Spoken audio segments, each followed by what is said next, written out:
ಬೆಂಗಳೂರು ನಗರದ ಯಶವಂತಪುರ ಹೋಬಳಿಗೆ ಯಶವಂತಪುರ ವಿಧಾನಸಭಾ ಕ್ಷೇತ್ರದ ವ್ಯಾಪ್ತಿಯಲ್ಲಿ ಬರತಕ್ಕಂಥ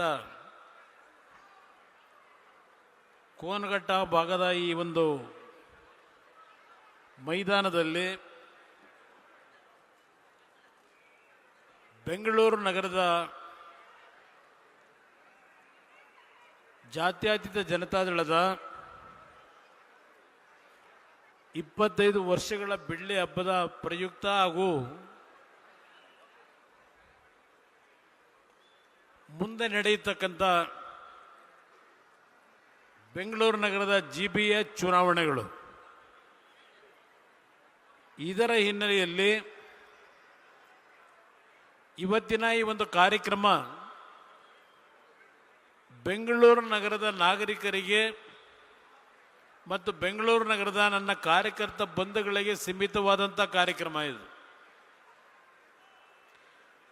ದೂರದ ಆ ಭಾಗದಲ್ಲಿರ್ತಕ್ಕಂಥ KR ಪುರ ಇರ್ಬೋದು, ಪುಲಕೇಶಿ ನಗರ ಇರ್ಬೋದು, ಯಲಹಂಕ ಇರ್ಬೋದು,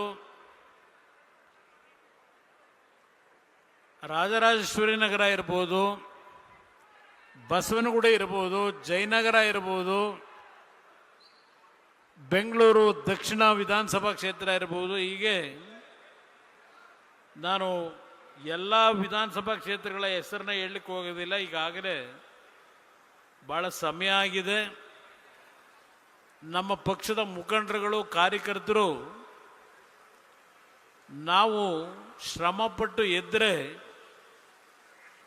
ಯಾವ ಪಕ್ಷಗಳಿಗಿಂತ ನಾವು ಕಡಿಮೆ ಇಲ್ಲ ಅಂತಕ್ಕಂಥದ್ದನ್ನು ಇಲ್ಲಿರ್ತಕ್ಕಂಥ ಈ ಭಾಗದಲ್ಲಿರ್ತಕ್ಕಂಥ ವೇದಿಕೆ ಮೇಲೆ ಇರ್ತಕ್ಕಂಥ ಕಾರ್ಯಕರ್ತರು, ಮುಖಂಡರುಗಳು, ಮುಂಭಾಗದಲ್ಲಿರ್ತಕ್ಕಂಥವ್ರು, ನಿಮ್ಮೆಲ್ಲರ ಒಂದು ಸಂಘಟನೆ ಯಾವ ರೀತಿ ಇದೆ ಅಂತಕ್ಕಂಥದ್ದು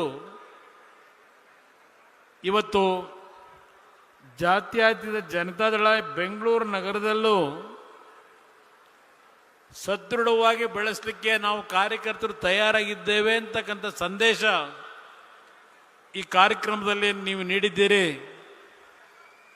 ಪ್ರಥಮವಾಗಿ ನಿಮ್ಮೆಲ್ಲರಿಗೆ ನನ್ನ ಗೌರವಪೂರ್ವಕವಾದಂಥ ಈ ಕಾರ್ಯಕ್ರಮದಲ್ಲಿ ಪ್ರತಿಯೊಬ್ಬರ ಹೆಸರನ್ನ ನಾನು ಹೇಳಲಿಕ್ಕೆ ಹೋಗೋದಿಲ್ಲ, ಆದರೆ ನೀವೆಲ್ಲ ನನ್ನ ಹೃದಯದಲ್ಲಿ ಇದ್ದೀರಿ ಅಂತಕ್ಕಂಥದ್ದನ್ನು ನಮ್ಮ ಎಲ್ಲ ನಾಯಕರುಗಳು ಇವತ್ತು ನಿಮ್ಮ ಮನಸ್ಸಿನಲ್ಲಿ ಆ ಭಾವನೆ ಇರಬೇಕು ಅಂತಕ್ಕಂಥದ್ದು ನನ್ನ ಅಭಿಪ್ರಾಯ. ಇವತ್ತಿನ ಈ ಒಂದು ಕಾರ್ಯಕ್ರಮ ಬಹುಶಃ ಒಂದು ಅದ್ಭುತವಾದಂಥ ಕಾರ್ಯಕ್ರಮವನ್ನು ನೀವೆಲ್ಲ ಸೇರಿ ಮಾಡಿದ್ದೀರಿ. ವೇದಿಕೆ ಮೇಲೆ ನಮ್ಮ ರಾಷ್ಟ್ರೀಯ ಅಧ್ಯಕ್ಷರು ಇದೀಗ ತಾನೇ ನಿಮ್ಮೆಲ್ಲರನ್ನು ಉದ್ದೇಶಿಸಿ ಮಾತನಾಡಿದ್ದಾರೆ.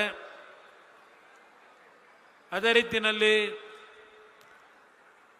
ನಿಖಿಲ್ ಕುಮಾರಸ್ವಾಮಿ ಅವರು ಸಹ ಬೆಂಗಳೂರು ನಗರದಲ್ಲಿ ಹಿಂದೆ ನಡೆದಂಥ ಒಂದು ಅಭಿವೃದ್ಧಿ ಕಾರ್ಯಕ್ರಮಗಳಿರ್ಬೋದು, ಜನತಾದಳದಿಂದ, ಸನ್ಮಾನ್ಯ ದೇವೇಗೌಡರಿಂದ, ಹಾಗೂ ಈಗಿನ ಒಂದು ಅಕ್ರಮಗಳೇನಿದ್ದಾವೆ ಸುದೀರ್ಘವಾಗಿ ಎಲ್ಲ ವಿಷಯವನ್ನು ಪ್ರಸ್ತಾಪ ಮಾಡಿದ್ದಾರೆ. ನನ್ನ ಎಲ್ಲ ವೇದಿಕೆ ಮೇಲೆ ಉಪಸ್ಥಿತಕ್ಕಂಥ ಬೆಂಗಳೂರು ನಗರದ 5 GBA ವ್ಯಾಪ್ತಿಯ ನಾಯಕತ್ವ ಏನು ಕೊಟ್ಟಿದ್ದೇವೆ ಮತ್ತು ವಿಧಾನಸಭಾ ಕ್ಷೇತ್ರಗಳಲ್ಲಿ ಯಾವೊಂದು ಜವಾಬ್ದಾರಿಯನ್ನು ನಿಮ್ಮಗಳಿಗೆ ಕೊಟ್ಟಿದ್ದೇವೆ, ನಿಮ್ಮಲ್ಲಿ ಕೈ ಜೋಡಿಸಿ ಮನವಿ ಮಾಡ್ತಕ್ಕಂಥದ್ದು, ನಾವು ಹಿಂದೆ ಮಾಡಿರತಕ್ಕಂಥ ಕಾರ್ಯಕ್ರಮಗಳು ಒಂದು ಭಾಗ, ಮುಂದೆ ನಾವು ಈ ಒಂದು ಬೆಂಗಳೂರು ನಗರವನ್ನು ಈ ದುಸ್ಥಿತಿಗೆ ತಂದಿರತಕ್ಕಂಥ ಹಲವಾರು ಪಕ್ಷಗಳ ನಾಯಕರುಗಳ ನಡವಳಿಕೆಗಳೇನಿದೆ ಇದನ್ನು ಸರಿಪಡಿಸಲಿಕ್ಕೆ, ಬೆಂಗಳೂರು ನಗರದ ಸಮಸ್ಯೆಗಳಿಗೆ ಪರಿಹಾರ ಜಾತ್ಯತೀತ ಜನತಾದಳ ಅನಿವಾರ್ಯ ಅಂತಕ್ಕಂಥ ವಿಷಯವನ್ನು ಮನೆ ಮನೆಗೆ ಮುಟ್ಟಿಸ್ತಕ್ಕಂಥ ಕೆಲಸವನ್ನು ನಮ್ಮ ಕಾರ್ಯಕರ್ತರು ನೀವು ಮಾಡಿದರೆ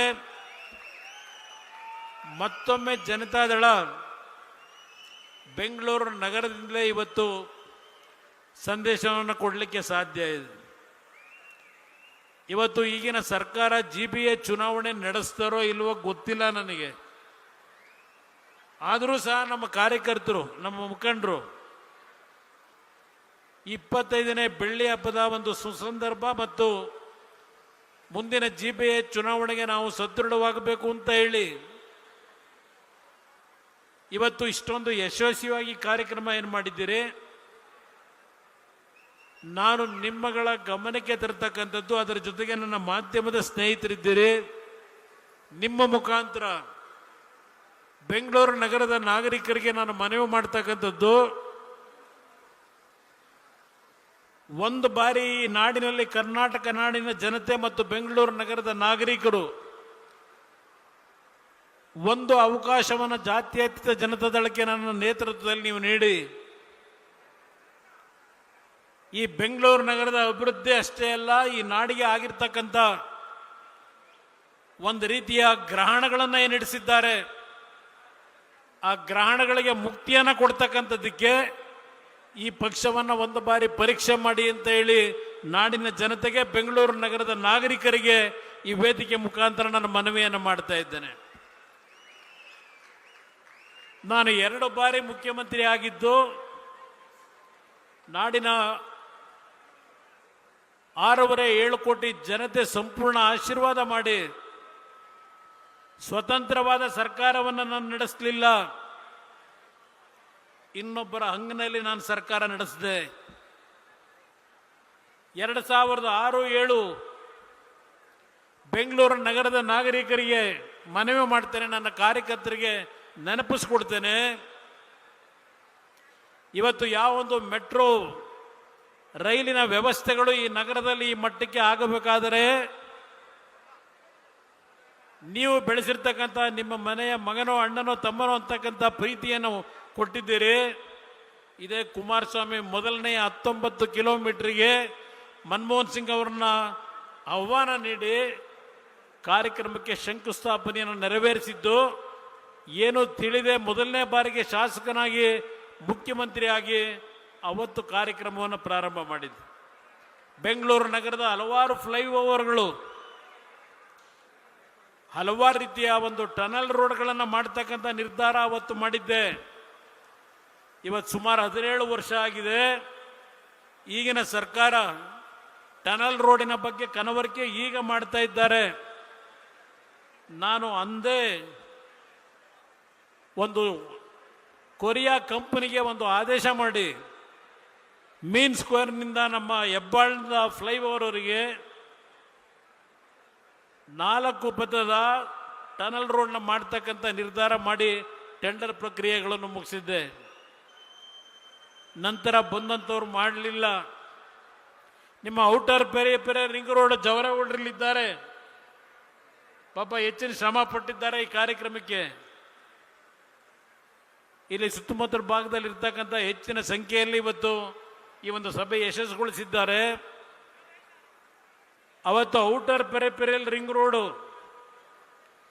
ಕೇವಲ 3,000 ಕೋಟಿ ವೆಚ್ಚದಲ್ಲಿ ಸಂಪೂರ್ಣ ಆಗ್ತಿತ್ತು ನಾನು ಅವತ್ತು ತೆಗೆದುಕೊಂಡಂತ ಒಂದು ಕಾರ್ಯಕ್ರಮದಿಂದ. ಇವತ್ತು 28,000 ಕೋಟಿ ಆಗುತ್ತೆ ಅಂತಕ್ಕಂಥದ್ದನ್ನ ಈಗಿನ ಸರ್ಕಾರ ಏನು ಹೇಳ್ತಾ ಇದೆ, ಬೆಂಗಳೂರಿನ ನಾಗರಿಕರು ಅರ್ಥ ಮಾಡ್ಕೋಬೇಕು ಅನ್ನೋದನ್ನು ನಮ್ಮ ಕಾರ್ಯಕರ್ತರು ಮನೆಗೆ ಹೋಗಿ ಹೇಳಿ. 9 TMC ನೀರು ಕಾವೇರಿಯಿಂದ ಕಾಂಗ್ರೆಸ್ ಸರ್ಕಾರ ಕೇಂದ್ರದಲ್ಲಿ ಅಧಿಕಾರದಲ್ಲಿ ಏನಿದ್ರು ಕೊಡ್ಲಿಕ್ಕೆ ತಯಾರಾಗಿರಲಿಲ್ಲ. ದೇವೇಗೌಡರನ್ನ ಪ್ರಧಾನಮಂತ್ರಿ ಮಾಡಿ ಕನ್ನಡಿಗರು ಏನು ಕಳಿಸಿದ್ರು, 9 TMC ನೀರನ್ನ ಕೊಟ್ಟ ಪ್ರತಿಫಲ ನಿಖಿಲ್ ಕುಮಾರಸ್ವಾಮಿ ಅವರಿಗೆ ಹೇಳ್ತಾ ಇದ್ದಲ್ಲ 4ನೇ ಅಂತ. ಇವತ್ತು ಬೆಂಗಳೂರಿನ ಹಲವಾರು ಭಾಗದಲ್ಲಿ ಕಾವೇರಿ ನೀರು ಕುಡಿತಾ ಇದ್ರೆ ಅದಕ್ಕೆ ಕಾರಣ ದೇವೇಗೌಡರು. ಇವತ್ತು ನಾನು ಈ ಒಂದು ಬೆಂಗಳೂರು ನಗರದಲ್ಲಿ ಹಲವಾರು ಪ್ರದೇಶಕ್ಕೆ ಬಂದಿದ್ದೇನೆ. ನಾನಿವತ್ತು ಬೆಳಗ್ಗೆ ಬರಬೇಕಾದರೆ ಈ ಸಭೆಗೆ ಬಹುಶಃ ಪುಲಕೇಶಿ ನಗರದ ಹೆಣ್ಣು ಮಕ್ಕಳು, ಒಂದು ಮಧ್ಯೆ ಸಮಾಜಕ್ಕೆ ಸೇರಿದಂಥ ಹೆಣ್ಣು ಮಕ್ಕಳು ಪುಲಕೇಶಿ ನಗರದಿಂದ ಬಸ್ನಲ್ಲಿ ಬರ್ತಾ ಇದ್ದಿದ್ದನ್ನು ಈ ಕಾರ್ಯಕ್ರಮಕ್ಕೆ ಗಮನಿಸಿದೆ. ಆ ಭಾಗದಲ್ಲಿರ್ತಕ್ಕಂಥ ಆ ಜನರ ಕಷ್ಟಗಳೇನಿದೆ ಬರೀ ಒಂದು ಉದಾಹರಣೆ ಕೊಡ್ತಾ ಇದ್ದೇನೆ. ಬ್ಯಾಟ್ರಾಯನ್ಪುರದಲ್ಲಿ ರಾಜ್ಯದ ಮಂತ್ರಿ ಇದ್ದಾರೆ, ಅವರ ಭಾಗದಲ್ಲಿ ಕೆಲವು ಬಡಾವಣೆಗಳು ಯಾವ ರೀತಿ ಇದೆ. ಇವತ್ತು ಮನೆಗಳಿಲ್ಲದೆ, ಒಳಚರಂಡಿಯ ವ್ಯವಸ್ಥೆಗಳಿಲ್ಲದೆ, ಕಸವನ್ನು ಕ್ಲೀನ್ ಮಾಡ್ತಕ್ಕಂಥ ಕಾರ್ಯಕ್ರಮದಲ್ಲೂ ಲೂಟಿ ಮಾಡ್ತಕ್ಕಂಥ ಈಗಿನ ಈ ಸರ್ಕಾರ ಎಷ್ಟು ಮನೆಗಳನ್ನು ಕೊಟ್ಟಿದ್ದಾರೆ ಬಡವರಿಗೆ. ಯಾವ ನಮ್ಮ ಒಂದು 2 ಭಾಗದಲ್ಲಿ ಮನೆಗಳನ್ನು ಒಡೆದರು. ಒಂದು ಕೋಗಿಲ ಗ್ರಾಮ, ಇನ್ನೊಂದು ನಮ್ಮ ಹಳೆ ಭಾಗ. ನಾನು ಬರ್ತಾ ಇದ್ದೆ ಆಗ ತಣಿಸಂದ್ರ ಭಾಗದಲ್ಲೂ ಮನೆಗಳನ್ನು ಏಕಾಏಕಿ ಒಡೆದರು. ಅವರು ಒಡೆದಂಥ ಮನೆಗಳು ಯಾವ ಅಕ್ರಮಗಳ ಮುಖಾಂತರ ಸುಳ್ಳು ದಾಖಲೆಗಳನ್ನು ಸೃಷ್ಟಿ ಮಾಡಿ ದೊಡ್ಡ ದೊಡ್ಡ ಬಿಲ್ಡಿಂಗ್ಗಳು ಕಟ್ಟಿದ್ದಾರಲ್ಲ, ಅದನ್ನು ಅವರು ಹೊಡೆಯಲ್ಲ. ಯಾವುದೋ ಹಳ್ಳಿಗಳಿಂದ ಬಂದು ಒಂದು ಸಣ್ಣ ಸೂರನ ಬಹಳ ಕಷ್ಟಪಟ್ಟು ಬೆವರು ಸುರಿಸಿ ಒಂದು ಜಾಗ ಗುರ್ಸಿ ವಾಸ ಮಾಡ್ತಕ್ಕಂಥ ಕುಟುಂಬಗಳನ್ನು ಬೀದಿಗೆ ತಂದ್ರಲ್ಲಪ್ಪ ಈ ಸರ್ಕಾರ. ಎಷ್ಟು ದಿವಸದಲ್ಲಿ ನನ್ನ ಮಾಧ್ಯಮದ ಸ್ನೇಹಿತರನ್ನು ಕೇಳ್ತೀನಿ, ಎಷ್ಟು ದಿನಗಳಲ್ಲಿ ಅವರಿಗೆ ಮನೆ ಕೊಡ್ತೀವಿ ಅಂತ ಮಾತು ಕೊಟ್ರಿ? ಚಳಿ ಒಂದು ಕಡೆ, ಮಳೆ, ಹಲವಾರು ಗರ್ಭಿಣಿ ಹೆಣ್ಣುಮಕ್ಕಳು ಆ ರಸ್ತೆಗಳಲ್ಲಿ ಬುಡದಂಥ ಆ ಬುಲ್ಡೋಸ್ ಮಾಡಿದಂಥ ಜಾಗದಲ್ಲಿ ಯಾವೊಂದು ಯಾತನೆ ಪಟ್ಟು ಬದುಕ್ತಾ ಇದ್ರು. ಈ ಸರ್ಕಾರ ನಡೆಸ್ತಕ್ಕಂಥವ್ರಿಗೆ ಕನಿಷ್ಠ ಒಂದು ಮನುಷ್ಯತ್ವ ಇದೆಯಾ ಅಂತಕ್ಕಂಥದ್ದನ್ನು ಕೇಳಲಿಕ್ಕೆ ಬಯಸ್ತೇನೆ. ಎಷ್ಟು ಜನಕ್ಕೆ ಮನೆ ಕೊಡ್ತೀನಿ ಅಂತ ಹೇಳಿ ನನಗೆ ಗೊತ್ತಿಲ್ಲ ಅಲ್ಲಿ ಏನೇನಿದೆ. ರಾಜಕೀಯ ಮಾಡಿದ್ದು ನೋಡಿದೆ ನಾನು. ರಾಜಕೀಯವನ್ನು ಯಾವ್ಯಾವ ರೀತಿಯ ದುರುಪಯೋಗ ಬಳಸ್ಕೊಂಡ್ರು ಅವರವ್ರ ಸ್ವಾರ್ಥಕ್ಕೆ ಅದನ್ನೆಲ್ಲ ಗಮನಿಸಿದ್ದೇನೆ, ನೀವು ಗಮನಿಸಿದ್ದೀರಿ. ಆದರೆ ನಿಜವಾದಂಥ ಮನೆಗಳನ್ನು ಕಳ್ಕೊಂಡು ಸಾಲ ಸೋಲ ಮಾಡಿ ದುಡ್ಡು ಕೊಟ್ಟು ಯಾವನೋ ಸರ್ಕಾರದಲ್ಲಿ ಸುಳ್ಳು ದಾಖಲೆಗಳನ್ನು ಅಧಿಕಾರಿಗಳ ಜೊತೆ ಶಾಮೀಲಾಗಿ ಅವ್ರನ್ನ ದಾರಿ ತಪ್ಪಿಸಿದಂಥ ಕೆಲಸ ಏನು ಮಾಡಿದ್ರು, ಅವರ ಮೇಲೆ ಯಾರ ಮೇಲೂ ಆಕ್ಷನ್ ಇಲ್ಲ. ಪಾಪ ಇಲ್ಲಿರ್ತಕ್ಕಂಥ ಈಗಿನ ಸರ್ಕಾರದಲ್ಲಿ ಒಂದು ಚದರಕ್ಕೆ 100 ರೂಪಾಯಿ ಫಿಕ್ಸ್ ಮಾಡಿ ವಸೂಲಿ ಮಾಡ್ತಕ್ಕಂಥ ಸಿಸ್ಟಮ್ ತಂದಿರ್ತಕ್ಕಂಥ ಈ ವ್ಯವಸ್ಥೆಯನ್ನು ಇವತ್ತು ಮೌನವಾಗಿ ಅದಕ್ಕೆ ಬೆಂಬಲವನ್ನು ಏನು ಕೊಡ್ತಾ ಇದ್ದಾರೆ ಒಂದು ವರ್ಗದ ಜನ. ಇದಕ್ಕೆ ಫುಲ್ ಸ್ಟಾಪ್ ಆಗ್ತಕ್ಕಂಥದ್ದು ಬೇಕಿಲ್ವಾ? ಬೆಂಗಳೂರು ನಗರದ ನಾಗರಿಕರಿಗೆ ನನ್ನ ಮಾಧ್ಯಮದ ಸ್ನೇಹಿತರ ಮುಖಾಂತರ ಕೇಳಲಿಕ್ಕೆ ಬಯಸ್ತಾ ಇದ್ದೇನೆ. ಪ್ರತಿನಿತ್ಯ ಆ ಗುಂಡಿಯ ಸಮಸ್ಯೆ ಬಗ್ಗೆನೇ ಒಂದು ದೊಡ್ಡ ಚರ್ಚೆ. ನಾನು ಈ ರಾಜ್ಯದಲ್ಲಿ ಆಕಸ್ಮಿಕವಾಗಿ ಮುಖ್ಯಮಂತ್ರಿ ಆದಾಗ ಮೊದಲನೇ ಬಾರಿಗೆ ಇದ್ದಂಥ 18 ತಿಂಗಳಲ್ಲಿ ಸುಮಾರು 59 ರಸ್ತೆಗಳ ಅಗಲೀಕರಣ ಮಾಡಿ ಬೆಂಗಳೂರು ನಗರದ ಮೂಲಭೂತ ಸೌಕರ್ಯಗಳನ್ನು ಸರಿಪಡಿಸಲಿಕ್ಕೆ ಪ್ರಯತ್ನ ಪಟ್ಟಿದ್ದೆ. ಬೆಂಗಳೂರು ನಗರದಲ್ಲಿ ಇಂಟರ್ ಕೋರ್ ರಿಂಗ್ ರೋಡನ್ನು ಮಾಡಬೇಕು ಅಂತ ಹೇಳಿ ತೀರ್ಮಾನವನ್ನು ತೆಗೆದುಕೊಂಡೆ. ಮುಂದೆ ಬಂದಂಥ ಸರ್ಕಾರ ಏನೂ ಮಾಡಲಿಲ್ಲ. ಬಹಳ ಜನ ತಿಳ್ಕೊಂಡಿದ್ದಾರೆ. ನನ್ನ ಮಾಧ್ಯಮದ ಸ್ನೇಹಿತರು ಬೆಂಗಳೂರು ನಾಗರಿಕರಿಗೆ ಒಂದು ಸಂದೇಶ ಕೊಡಿ. ಜನತಾದಳ ಕೇವಲ ಗ್ರಾಮೀಣ ಪ್ರದೇಶದ ರೈತರಿಗೆ ಇರತಕ್ಕಂಥ ಪಕ್ಷವಾಗಿ ನಾವಿಲ್ಲ. ರೈತರ ಜೊತೆಯಲ್ಲಿ ಬೆಂಗಳೂರು ನಗರ ಯಾವ ಕೆಂಪೇಗೌಡರು 500 ವರ್ಷಗಳಿಂದ ಕಟ್ಟಿದ್ದಾರೆ. ಈ ನಗರಕ್ಕೆ ಆದಂಥ ಆಘಾತಗಳು, ಈ ನಗರದ ಮೇಲೆ ನಡೀತಾ ಇರತಕ್ಕಂಥ ಆಕ್ರಮಣವನ್ನು ತಡೆಯತಕ್ಕಂಥದ್ದಕ್ಕೆ ಒಂದು ಅವಕಾಶವನ್ನು ಈ ಬೆಂಗಳೂರು ನಗರದ ನಾಗರಿಕರು ಕೊಡ್ತಕ್ಕಂಥದ್ದಕ್ಕೆ ತೀರ್ಮಾನ ಮಾಡಿ ಅನ್ನೋದನ್ನು ಮನವಿ ಮಾಡ್ತೇನೆ. ಬೆಂಗಳೂರು ನಗರದ ಹೊರವಲಯದಲ್ಲಿರ್ತಕ್ಕಂಥವರು ಯಾರೋ ಹುಟ್ಟು ಬೆಂಗಳೂರಿನಲ್ಲಿ ಬೆಳೆದಂಥವ್ರು ಇಲ್ಲ. ಇಲ್ಲಿ ಸುಮಾರು 100ಕ್ಕೆ 50-60 ಭಾಗ ಜನತೆ ಅದು ಬೆಂಗಳೂರು ಕರ್ನಾಟಕದ ಮೂಲೆಯಿಂದ ಬಂದಂಥವ್ರು ಇರಬಹುದು. ಇವತ್ತು ಉತ್ತರ ಇಂಡಿಯಾದಿಂದ ಬೇರೆ ಬೇರೆ ರಾಜ್ಯಗಳಿಂದ ಬಂದಂಥವ್ರು ಇರಬಹುದು. ಇವತ್ತು ಬೆಂಗಳೂರು ನಗರಕ್ಕೆ ಆಗಿರ್ತಕ್ಕಂಥ ಈ ರೀತಿಯ ಯಾವೊಂದು ಮೂಲಭೂತ ಸೌಕರ್ಯಗಳ ಹೆಸರಿನಲ್ಲಿ ಲೂಟಿ ಮಾಡಿದ್ದಾರೆ. ಇವತ್ತು ಯಾವ ರೀತಿಯ ಅಕ್ರಮಗಳನ್ನು ಇವತ್ತು ರಕ್ಷಣೆ ಮುಖಾಂತರ ಪಡೆದಿದ್ದಾರೆ ಅದೆಲ್ಲ ಸುದೀರ್ಘವಾಗಿ ಹೇಳಲಿಕ್ಕೆ ಹೋಗೋದಿಲ್ಲ. ನಾನು ಒಂದು ಉದಾಹರಣೆ ಕೊಡ್ತೇನೆ. ಈ ರಾಜ್ಯ ಹೇಗಿದೆ. ಈ ಭಾಗದ ಶಾಸಕ ಮೊನ್ನೆ ಒಂದು ಹೇಳಿಕೆ ಕೊಟ್ಟಿದ್ದನ್ನು ನೋಡಿದೆ. ನಾನು ಬಿಜೆಪಿಗೆ ಹೋಗಬೇಕಾದರೂ ಚುನಾವಣೆಗೆ ನಿಲ್ತೇನೆ, ಕಾಂಗ್ರೆಸ್ಸಿಂದ ಬೇಕಾದರೂ ಚುನಾವಣೆಗೆ ನಿಲ್ತೇನೆ. ಆದರೆ ಜನತಾದಳದ ಹೆಸರನ್ನ ಹೇಳಲಿಕ್ಕೆ ಸಾಧ್ಯ ಇಲ್ಲ. ಯಾಕೆ ಅಂದರೆ ಜನತಾದಳ ಮಾರಾಟದ ವಸ್ತು ಅಲ್ಲ. ಜನತಾದಳ ಮಾರಾಟದ ವಸ್ತು ಅಲ್ಲ. ಜನತಾದಳ ಹಲವಾರು ನಾಯಕರುಗಳನ್ನ ಇವತ್ತು ತರಬೇತಿ ಕೊಡ್ತಕ್ಕಂಥ ನಿಷ್ಠಾವಂತ ಕಾರ್ಯಕರ್ತಗಳ ಶಕ್ತಿಯನ್ನು ಹೊಂದಿರತಕ್ಕಂಥ ಪಕ್ಷ ಇದು. ಜವರೇಗೌಡರು 4 ಬಾರಿನೋ 5 ಬಾರಿನೋ ಚುನಾವಣೆಗೆ ನಿಂತಿದ್ದಾರೆ. ಜವರೇಗೌಡರನ್ನ ಈ ಭಾಗದ ಜನ ನೀವು ಕೈ ಹಿಡಿದ್ರಿ. ಆದರೆ ಒಂದು ಅವರಿಗೆ ಆಗ್ತಕ್ಕಂಥ ಸಮಸ್ಯೆ, ಕೆಲವು ಭಾಗದಲ್ಲಿ ಯಾವ ಈ ಮಲ್ಟಿ ಸ್ಟೋರ್ಡ್ ಬಿಲ್ಡಿಂಗ್ಗಳಲ್ಲಿ ವಾಸ ಮಾಡ್ತಕ್ಕಂಥ ಅಪಾರ್ಟ್ಮೆಂಟ್ನಲ್ಲಿ ಅವರು ಉತ್ತರ ಇಂಡಿಯಾದಿಂದ ಬೇರೆ ಬೇರೆ ರಾಜ್ಯಗಳಿಂದ ಬಂದು ಏನು ನೆಲೆಸಿದ್ದಾರೆ, ಅವರ ಒಂದು ತೀರ್ಮಾನಗಳಿಂದ ಜವರೇಗೌಡರಿಗೆ ನಷ್ಟ ಆಗಿದೆ. ನಾನು ಕೇಳಕ್ಕೆ ಬಯಸ್ತೀನಿ, ಈಗಿನ ಈ ವ್ಯಕ್ತಿಯನ್ನ ಆಯಿತು ನಮ್ಮ ಪಕ್ಷ ತೆಗೆದು ನನ್ನ ಸರ್ಕಾರ ತೆಗೆದು ಇನ್ನೊಂದು ಪಕ್ಷಕ್ಕೆ ಹೋಗಿ ಸರ್ಕಾರ ಮಾಡಿ ಮಂತ್ರಿನೂ ಆದರು 3 ವರ್ಷ. ಆ 3 ವರ್ಷ ಮಂತ್ರಿಯಾಗಿ ಆ ಸರ್ಕಾರದಲ್ಲಿ ಬಿಜೆಪಿಯ ಪಕ್ಷದಲ್ಲಿ ಅವರಿಗೆ ಕೊಟ್ಟಂತ ಎಲ್ಲ ರೀತಿಯ ಸ್ವತಂತ್ರವನ್ನು ಉಪಯೋಗ ಮಾಡಿ ಯಶವಂತಪುರ ವಿಧಾನಸಭಾ ಕ್ಷೇತ್ರವನ್ನು ಸಂಪೂರ್ಣವಾಗಿ ಒಂದು ಮಾದರಿ ಕ್ಷೇತ್ರ ಮಾಡಲಿಕ್ಕೆ ಸಾಧ್ಯ ಇರಲಿಲ್ಲವ ಈ ವ್ಯಕ್ತಿ ಕೈನಲ್ಲಿ? ಈಗ ಹೇಳ್ತಾರೆ ಯಶವಂತಪುರದ ಅಭಿವೃದ್ಧಿಗೋಸ್ಕರವಾಗಿ ನಾನು ಕಾಂಗ್ರೆಸ್ ಪಕ್ಷದ ಸರ್ಕಾರದ ಬಾಗಿಲು ತಟ್ಟಿ ಅವ್ರ ಜೊತೆ ತಪ್ಪಿಕೊಂಡಿದ್ದೇನೆ ಅಂತಕ್ಕಂಥದ್ದನ್ನು ಹೇಳ್ತಾರೆ. ಇಂಥ ವ್ಯಕ್ತಿಗಳನ್ನು ಇವತ್ತು ಬೆಂಗಳೂರು ನಗರದ ನಾಗರಿಕರು ಒಂದು ಉದಾಹರಣೆ ಕೊಡ್ತಾ ಇದ್ದೇನೆ. ಇಂಥವ್ರನ್ನ ನೀವು ಆಶೀರ್ವದಿಸ್ತೀರಾ? ಇಂಥವರಿಂದ ಬೆಂಗಳೂರು ನಗರ ಕಟ್ಟಲಿಕ್ಕೆ ಸಾಧ್ಯವಾ? ಈ ಭಾಗ ನಾನು ನೋಡಿದ್ದೇನೆ. ಯಶವಂತಪುರ ಭಾಗದ ಹಲವಾರು ಬಡಾವಣೆಗೆ ಬಂದಿದ್ದೇನೆ. ನಾನು ಒಂದೊಂದು ಕ್ಷೇತ್ರದಲ್ಲಿ ಯಾವ್ಯಾವ ಸಮಸ್ಯೆಗಳಿದೆ ಎಲ್ಲ ವಿಷಯಗಳನ್ನು ಅರಿತಿದ್ದೇನೆ. ಸಮಯದ ಅಭಾವ, ನಾನು ಅದರಿಂದ ಇವತ್ತು ಹೆಚ್ಚಿನ ಸಮಯವನ್ನು ತೆಗೆದುಕೊಳ್ತಾ ಇಲ್ಲ. ನನ್ನ ಕಾರ್ಯಕರ್ತರಿಗೆ ಕೈ ಜೋಡಿಸಿ ಮನವಿ ಮಾಡ್ತೇನೆ, ನೀವು ಮನಸ್ಪಟ್ಟು ನೀವು ಪ್ರತಿಯೊಂದು ವಾರ್ಡ್ಗಳಲ್ಲಿ ದಿನಕ್ಕೆ 1 ಗಂಟೆ ನಿಮ್ಮ ಶ್ರಮ ಹಾಕಿ. ನಾವು ಯಾರಿಗೂ ಕೈ ಜೋಡಿಸಬೇಕಾದ ಅವಶ್ಯಕತೆ ಬರಲ್ಲ. ನನಗೆ ಗೊತ್ತಿದೆ ನಮ್ಮ ಕಾರ್ಯಕರ್ತರ ಶಕ್ತಿ. ಇವತ್ತು ಬಹುಶಃ ಬೆಂಗಳೂರು ನಗರದಲ್ಲಿ ಸರ್ಕಾರ ಇಟ್ಕೊಂಡು ಕಾಂಗ್ರೆಸ್ ಪಕ್ಷ ಇಂಥ ಒಂದು ಸಭೆಯನ್ನು ಅವ್ರ ಕೈಯಲ್ಲಿ ಮಾಡಲಿಕ್ಕೆ ಸಾಧ್ಯ ಇಲ್ಲ ಅವ್ರ ಕೈಯಲ್ಲಿ.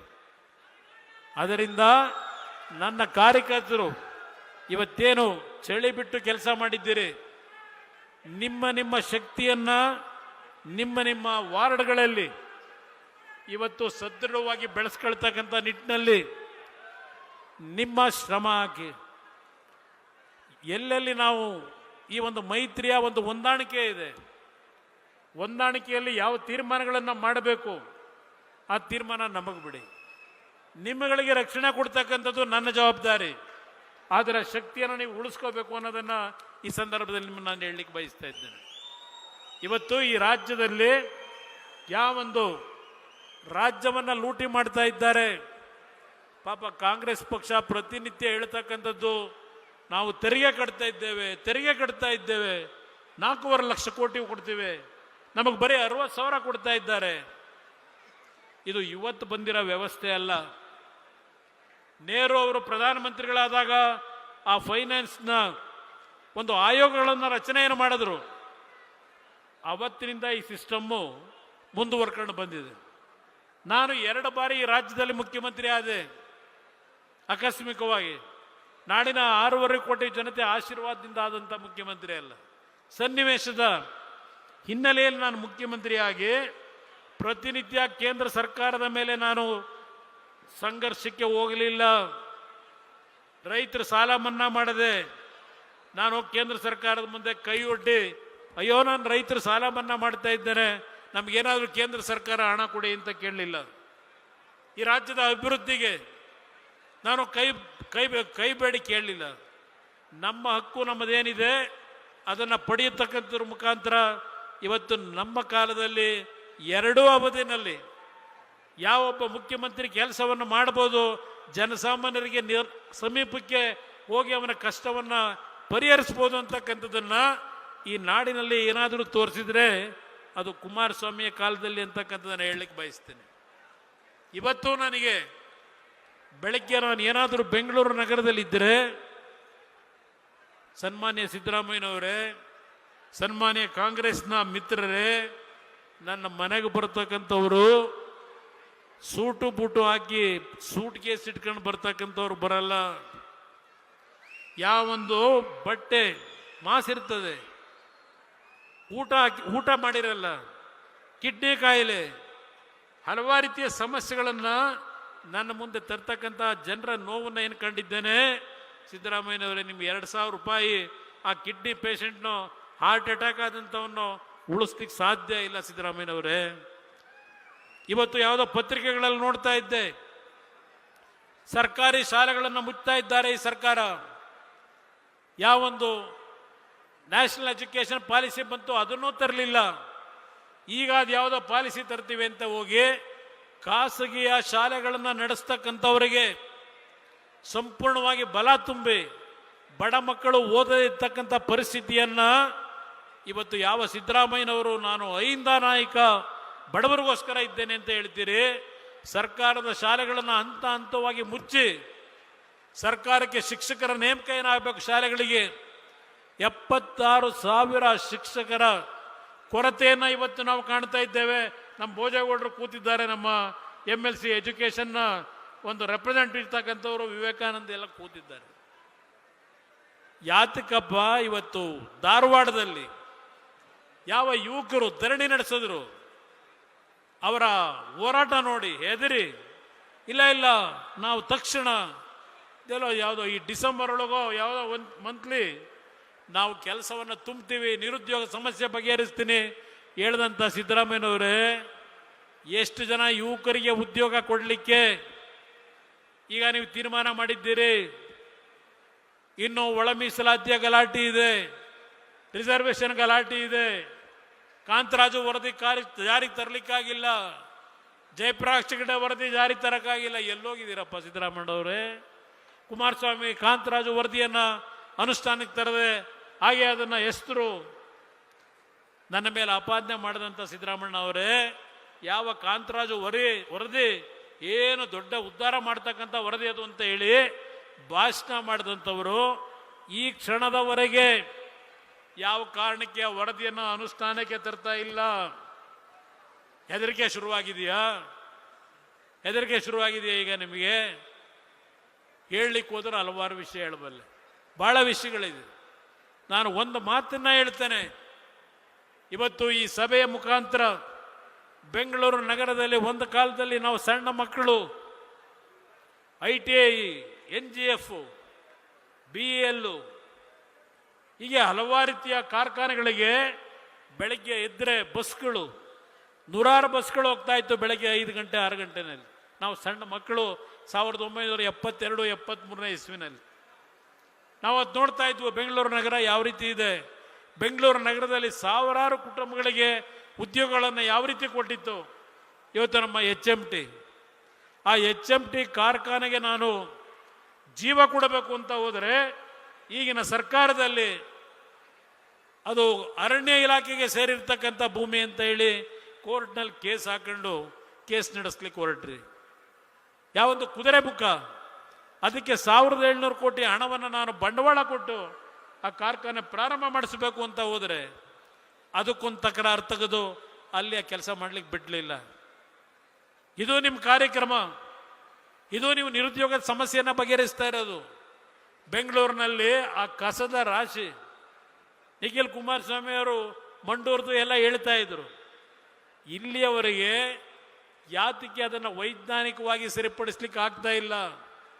ನಾನು 2018ರಲ್ಲಿ ಇವರು ಬಂದರಲ್ಲ ಮಹಾನುಭಾವರುಗಳು, ಕೆಲವು ಕಾರ್ಯಕ್ರಮಗಳನ್ನು ಅನುಷ್ಠಾನಕ್ಕೆ ತರಲಿಕ್ಕೆ ಹೊರಟ್ರೆ, ಕುಮಾರಸ್ವಾಮಿ ಅವರೇ ನಿಮಗೂ ಇದಕ್ಕೂ ಸಂಬಂಧ ಇಲ್ಲ. ಬೆಂಗಳೂರು ನಗರಕ್ಕೆ, ಬೆಂಗಳೂರು ನಗರ ನಮಗೆ ಸೇರಿರೋದು ಇಲಾಖೆ, ನೀವು ಇದನ್ನು ನಮ್ಮ ಗಮನಕ್ಕೆ ಬರದೆ ಏನೂ ಮಾಡಬಾರದು.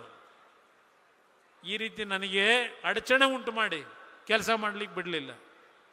ಇವತ್ತು ಬೆಂಗಳೂರು ನಗರದ ಒಂದು ವಿಶ್ವದಲ್ಲೇ ಹೆಸರನ್ನ ಮಾಡಿರ್ತಕ್ಕಂಥ ನಗರ ಇದು. ಯಾವ ಪರಿಸ್ಥಿತಿಯಲ್ಲಿದ್ದೇವೆ, ಯಾವ ಭಾಗದಲ್ಲಿ ನೆಮ್ಮದಿಯಿಂದ ಜನ ಇದ್ದಾರೆ, ಯಾವ ರೀತಿಯ ಇವತ್ತು ನಮ್ಮ ಪೊಲೀಸ್ ಇಲಾಖೆಗಳ ಮುಖಾಂತರ ರಕ್ಷಣೆಯನ್ನು ಈ ಸರ್ಕಾರದಲ್ಲಿ ಜನತೆಗೆ ಕೊಡಲಿಕ್ಕೆ ಆಗ್ತಾ ಇದೆ, ಇದೆಲ್ಲವನ್ನು ಯೋಚನೆ ಮಾಡಿ ನಾನು ಮಾಧ್ಯಮದ ಮಿತ್ರರ ಮುಖಾಂತರ ಬೆಂಗಳೂರು ನಗರದ ನಾಗರಿಕರಿಗೆ ಹೇಳ್ತಾ ಇದ್ದೇನೆ. ಇವತ್ತು ಒಂದು ಅವಕಾಶ ಈ ಒಂದು ಪಕ್ಷವನ್ನು ಗಣನೆಗೆ ತೆಗೆದುಕೊಳ್ಳಿ. 2006 ನಾನು ಮುಖ್ಯಮಂತ್ರಿ ಇದ್ದಾಗ ಯಾವ ಕೇಂದ್ರ ಸರ್ಕಾರದ JNNURM ಸ್ಕೀಮ್ನ ಇಡೀ ದೇಶದಲ್ಲಿ ತರಲಿಕ್ಕೆ ಹೊರಟರು. ಆ ಹಿನ್ನೆಲೆಯಲ್ಲಿ ನಾನು ಕೇಂದ್ರ ಸರ್ಕಾರದ ಮುಂದೆ ಮನವಿಯನ್ನು ಕೊಟ್ಟು ಯಾವ ಒಂದು ಕಾರ್ಯಕ್ರಮಗಳನ್ನು ಯಾವ ರೀತಿ ಮಾಡ್ತೀವಿ ಅಂತಕ್ಕಂಥ DPRನ ಸಲ್ಲಿಸಿ 25,000 ಕೋಟಿ 5 ವರ್ಷದಲ್ಲಿ ಬೆಂಗಳೂರು ಮತ್ತು ಮೈಸೂರು ನಗರದ ಅಭಿವೃದ್ಧಿಗೆ ಹಣ ಬಂತು. ಆ ಹಣ ಯಾವ್ಯಾವ ರೀತಿಯ ಅಭಿವೃದ್ಧಿಗೆ ಎಷ್ಟೆಷ್ಟು % ಉಪಯೋಗ ಮಾಡ್ಕೊಂಡ್ರು ಅದೆಲ್ಲ ನಾನೀಗ ಚರ್ಚೆ ಮಾಡಲಿಕ್ಕಾಗಲ್ಲ. ಈಗ ಚರ್ಚೆ ಮಾಡತಕ್ಕಂಥ ಸಮಯವೂ ಇಲ್ಲ. ಅದರಿಂದ ಇವತ್ತು ಈ ಒಂದು ಕರ್ನಾಟಕಕ್ಕೆ ಯಾವ ಒಂದು ಗ್ರಹಣ ಅಂತಕ್ಕಂಥದ್ದನ್ನು ಹೇಳಿದೆ, ಈ ಗ್ರಹಣದ ಮೋಕ್ಷ ಆಗ್ತಕ್ಕಂಥದ್ದು ಕರ್ನಾಟಕದಲ್ಲಿ ಜನತಾದಳದ ಸರ್ಕಾರ, ಮೈತ್ರಿ ಸರ್ಕಾರ ಈ ರಾಜ್ಯದಲ್ಲಿ ಬರ್ತಕ್ಕಂಥ ಒಂದು ವಾತಾವರಣ, ಈ ನಾಡಿನ ಜನತೆ, ಅದರಲ್ಲೂ ವಿಶೇಷವಾಗಿ ಬೆಂಗಳೂರಿನ ನಾಗರಿಕರು ನೀವು ನೀಡತಕ್ಕಂಥ ತೀರ್ಮಾನ ಮಾಡಿದರೆ ಒಂದು ಹೊಸ ಬದಲಾವಣೆಯನ್ನು, ನಾನು ಆಂಧ್ರ ಪ್ರದೇಶದಲ್ಲಿ ಮಾಡಿರ್ತಕ್ಕಂಥ ಕೆಲಸವನ್ನು ಉದಾಹರಣೆ ಕೊಡೋದಿಲ್ಲ. ಇವತ್ತು ಕರ್ನಾಟಕ ದೇಶದಲ್ಲೇ ನಂಬರ್ 1 ಸ್ಥಾನಕ್ಕೆ ಹೋಗ್ತಕ್ಕಂಥ ಎಲ್ಲ ರೀತಿಯ ಇವತ್ತು ಪ್ರಾಕೃತಿಕ ಸಂಪತ್ತಿರಬಹುದು, ಆರ್ಥಿಕವಾಗಿ ಈ ನಾಡಿನ ಜನತೆ ಈ ಸರ್ಕಾರದ ಒಂದು ಖಜಾನೆಯನ್ನು ಸುಭದ್ರವಾಗಿಟ್ಟಿರ್ತಕ್ಕಂಥ ಒಂದು ಸರ್ಕಾರ ಇದು. ಜನತೆ ಇವತ್ತು ಅವ್ರು ಕೊಡ್ತಕ್ಕಂಥ ಗ್ಯಾರಂಟಿ ಬಗ್ಗೆ ನಾನು ಚರ್ಚೆ ಮಾಡಲ್ಲ. ಆ ಗ್ಯಾರಂಟಿಯ ಬಗ್ಗೆ ಚರ್ಚೆ ಮಾಡ್ಲಿಕ್ಕೆ ಹೋದರೆ ನಗುಪಾಟ್ಲು, ಅದರ ಬಗ್ಗೆ ಚರ್ಚೆ ಬೇಕಾಗಿಲ್ಲ. ಗ್ಯಾರಂಟಿ ಒಂದು ಭಾಗ, ಅದರ ಜೊತೆಗೆ ಶಾಶ್ವತವಾದಂಥ ಕಾರ್ಯಕ್ರಮಗಳು, ಈ ನಾಡಿನ ಪ್ರತಿ ಬಡ ಕುಟುಂಬಗಳಲ್ಲಿ ಇರ್ತಕ್ಕಂಥ ಮಕ್ಕಳ ವಿದ್ಯಾಭ್ಯಾಸ, ಆರೋಗ್ಯಕ್ಕೆ ಏನು ಕಾರ್ಯಕ್ರಮ ಕೊಡಬೇಕು, ರೈತನಿಗೆ ಏನು ಕೊಡಬೇಕು, ಇವತ್ತು ಬೆಂಗಳೂರು ನಗರದ ಅಭಿವೃದ್ಧಿ, ಇವತ್ತು ಯಾವೊಂದು ಕರ್ನಾಟಕದ ಅಭಿವೃದ್ಧಿಗೆ ಪೂರಕವಾಗಿರ್ತಕ್ಕಂಥ ಈ ಒಂದು ನಗರದ ಜನತೆಯ ಹಣ ಯಾವ ರೀತಿ ಇವತ್ತು ಸದುಪಯೋಗ ಪಡಿಸ್ಕೋಬೇಕು, ಇದೆಲ್ಲವನ್ನು ತರಲಿಕ್ಕೆ ಇವತ್ತು ನಮ್ಮ ಕಾರ್ಯಕರ್ತರು ಸಿದ್ಧವಾಗಿ ನಿಮ್ಮ ಜೊತೆಯಲ್ಲಿ ನಾನಿದ್ದೇನೆ. ನಿಮ್ಮ ರಕ್ಷಣೆ, ನಿಮ್ಮ ಸ್ಥಾನಮಾನಗಳನ್ನು ಉಳಿಸ್ತಕ್ಕಂಥದ್ದಕ್ಕೆ ನಾನು ತಯಾರಾಗಿದ್ದೇನೆ. ನಿಮ್ಮೆಲ್ಲರಿಗೆ ಭಗವಂತ ಒಳ್ಳೇದು ಮಾಡಲಿ. ಮತ್ತೊಮ್ಮೆ ಎಲ್ಲ ನನ್ನ ಈ ಸಭೆಯಲ್ಲಿ ಜವಾಬ್ದಾರಿಯನ್ನು ತಗೊಂಡು ಏನೋ ಒಂದು ಯಶಸ್ವಿಗೊಳಿಸಿದ್ದೀರಿ, ನಿಮ್ಮೆಲ್ಲರಿಗೆ ನನ್ನ ಗೌರವಪೂರ್ವಕವಾದಂಥ ವಂದನೆಗಳು, ನನ್ನ ನಮಸ್ಕಾರಗಳು ಎಲ್ಲರಿಗೂ. ನಮ್ಮ ಪಕ್ಷದ ಒಬ್ಬ ಕಾರ್ಯಕರ್ತರು ಪುನೀತ್ ಗೌಡ ಅಂತ ಹೇಳಿ ಇವತ್ತು ಆಟೋ ಡ್ರೈವರ್ಗಳು ಗ್ಯಾಸ್ನ ಒಂದು ಕೊರತೆಯಿಂದ ಇವತ್ತು ಏನು ಸಮಸ್ಯೆಯಲ್ಲಿದ್ದಾರೆ, ಸಾಂಕೇತಿಕವಾಗಿ ಇಲ್ಲಿ 10 ಜನಕ್ಕೆ ಒಂದು ಅವರ ಕುಟುಂಬಗಳ ನಿರ್ವಹಣೆಗೆ 10,000 ರೂಪಾಯಿಗಳನ್ನು 5,000 ರೂಪಾಯಿಗಳನ್ನು ಈಗ ಸಾಂಕೇತಿಕವಾಗಿ ಕೊಡ್ತಾ ಇದ್ದಾರೆ. ಸುಮಾರು 990 ಜನಕ್ಕೆ ಆಯ್ಕೆ ಮಾಡ್ಕೊಂಡಿದ್ದಾರೆ ಆಟೋ ಡ್ರೈವರ್ಸ್ಗಳಿಗೆ. ಅವರ ಎಲ್ಲರಿಗೂ ಅವರ ಒಂದು ಈಗಿನ ಒಂದು ಸಮಸ್ಯೆಗಳಿಗೆ ಒಂದು ಆ ಕುಟುಂಬಗಳ ನಿರ್ವಹಣೆಗೆ ಒಂದು ಕಿಂಚಿತ್ತು ಅವರ ಕೆಲಸವನ್ನು ಮಾಡಬೇಕು ಅಂತಕ್ಕಂಥ ನಿರ್ಧಾರ ಮಾಡಿದ್ದಾರೆ. ನಮ್ಮ ಕಾರ್ಯಕರ್ತರಿಗೆ ಅಭಿನಂದನೆಗಳನ್ನು ಸಲ್ಲಿಸ್ತೀನಿ.